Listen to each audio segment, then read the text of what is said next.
தந்தையை தோற்கடித்த புலிகேசியை காத்திருந்து பகை முடித்த மகனின் கதை தெரியுமா?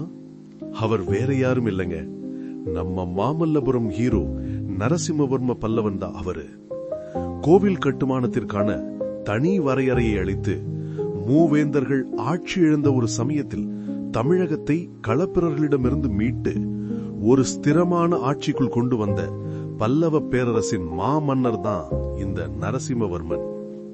பெரும் புகழ் கொண்ட மகேந்திரவர்ம பல்லவரின் புதல்வர்.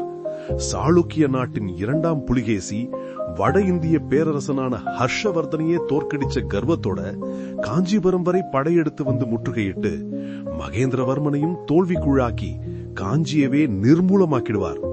அத்தகைய அடாவடி செயலுக்கு பழிவாங்கும் விதமா நம்ம ஹீரோ நரசிம்மவர்மன் அந்த இரண்டாம் புலிகேசியை போரில் கொன்று தந்தையின் தோல்விக்கு பழிக்கு பழி வாங்கி அவரின் தலைநகரமான வாதாபியை சின்ன பின்னமாக்கி வாதாபி கொண்டான் என்ற பட்ட பெயர் பெற்ற மாபெரும் வீரர்தான் நம் நரசிம்மவர்மன்.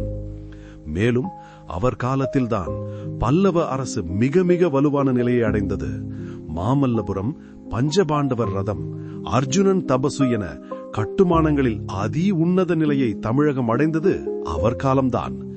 கல்வி கேள்வியில் தென்னிந்தியாவின் முக்கிய நகரமா காஞ்சிபுரம் செழித்து வளர்ந்தது அவர் காலத்தில்தான். பொன்னியின் செல்வன் போலவே காஞ்சியின் செல்வனான இவரை பற்றியும் கல்கி அவர்கள் புதினம் எழுதியுள்ளார். திரைப்படமாக எடுக்கத்தக்க அளவுக்கு மிக அற்புதமான கதைக்களம் கொண்ட அந்த புதினம்தான் சிவகாமியின் சபதம். மேலும் நரசிம்மவர்மனை பற்றி விரிவா தெரிஞ்சுக்கணும்னா கமெண்ட் பண்ணுங்க.